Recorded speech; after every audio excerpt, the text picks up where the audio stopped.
Car के best ceramic coating premier care एपिक्सर car detailing studio for contact. నమస్తే, welcome to Suman TV. వెండికి demand ఫుల్గా పెరిగిపోతుంది.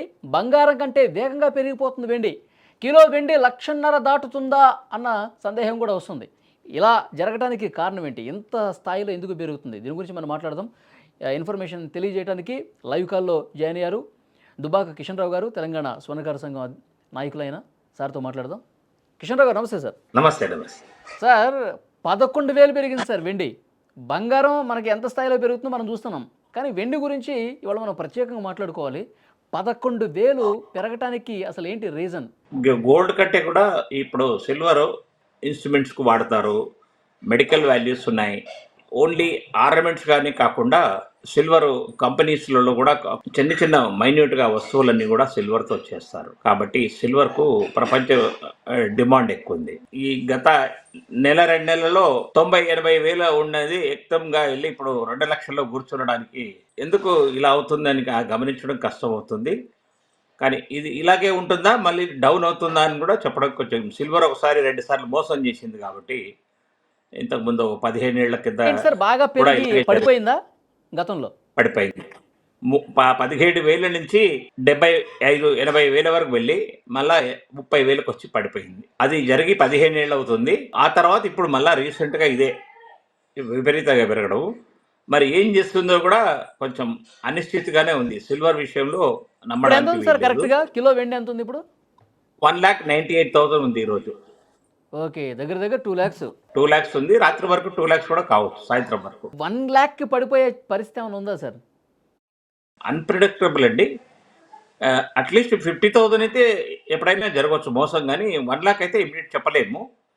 కానీ గోల్డ్ లాగా నమ్మకమైన వస్తువు కాదు సిల్వర్. ఇన్వెస్ట్మెంట్ బంగారం పెరుగుదలని మీరు ఇంతకుముందు అన్నట్టు ప్రపంచవ్యాప్తంగా ఉన్న పరిస్థితులు, యుద్ధాలు కావచ్చు, ఇవి ఆధారపడి ఉంటాయి. కానీ వెండి విషయంలో ఏంటి? దానికి రీజన్ అవేనా, వేరేవే ఉంటాయా? ఇప్పుడు మెడికల్ వాల్యూస్కు వాడుతున్నారు. మన ఎక్స్రే ఫిలింలో సిల్వర్ ఉంటుంది. దాంట్లో మన సెల్ ఫోన్స్లలో వాడే పార్ట్స్లలో కూడా సిల్వర్ పెరిగింది. అనేక రకమైన వస్తువుల్లో వాడుతూ ఉన్నారు. దిస్ థింగ్ నాట్ అలంకారప్రాయమైన వస్తువు కాకుండా వేరే యూసెస్ ఎక్కువ ఉన్నాయన్నమాట. దానివల్ల కూడా సిల్వర్ విపరీతంగా పెరుగుతుంది. సార్ ఇప్పుడు నెక్స్ట్ ఎట్లా ఉండబోతుంది సార్ వెండి? ఇప్పుడు మీరు అంటున్నారు 2 లక్షల వరకు చేరుకుంటుందని. ఇక సమీప భవిష్యత్తులో ఒక రూమర్ అయితే నడుస్తుంది, 4-5 లక్షల వరకు కూడా వెళ్తుంది సిల్వర్ అనేసి. కానీ నమ్మడానికి వీల్లేదు. ఇది ఎంతవరకు, నేను గోల్డ్ గురించి చెప్పినట్టు సిల్వర్కు చెప్పలేకపోతాం. ఎందుకంటే ఒకసారి చాలా మందిని ముంచి చాలా మంది ఆత్మహత్యలు కూడా చేసుకున్నారు. ఎందుకంటే వాళ్ళు ఇన్వెస్ట్ చేసిన డబ్బుల్లో 17,000 ఉన్నది 90,000కి వెళ్ళి మళ్ళీ 20,000కి వచ్చిందంటే ఎంత నష్టపోతారు కస్టమర్? అంటే ట్రేడింగ్లో పెట్టుకున్న వాళ్ళు. ఇది షేర్ మార్కెట్ లాగానే అనమాట, ఒక తెలియని మోసం.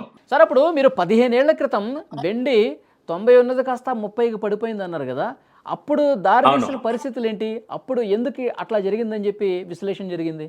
అప్పుడు ఏమీ లేదు, ఊరికే వెండి పెరుగుతుంది, ఒకరికి ఇట్లా వచ్చేసి కొట్టుకుపోయారనమాట. డబ్బులు తీసుకువెళ్ళి వెళ్ళడము, సిల్వర్ కొనుక్కొని రావడము.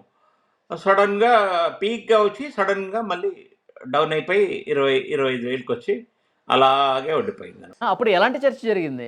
అసలు ఏం జరిగింది? ఇట్లా చర్చ ఏమీ లేదు, ఊరికే పబ్లిక్లో ఇది ఒక ఆశ. ప్రతి మనిషికి ఒక ఆశ.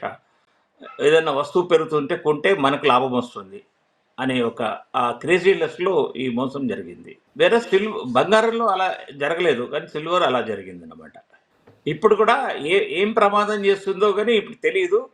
ఇలాంటివి జరిగితే మాత్రం చాలా మందికి నష్టపోతారు. ఇప్పుడు వెండి మీద ఇన్వెస్ట్ చేయొచ్చు అంటారా? వెండి మీద ఇన్వెస్ట్ చేయాలంటే ఈ రేట్లో ఇన్వెస్ట్ చేయమని నేను మాత్రం చెప్పను. 1,20,000 ఉంటే కొనుమని చెప్పేవాడిని. ఇప్పుడే 2 లక్షలు ఉంది. ఇంకా కొన్ని ఏమన్నా అనుకోని పరిస్థితులు వచ్చి పడిపోయిందంటే నష్టపోయేది కస్టమరు.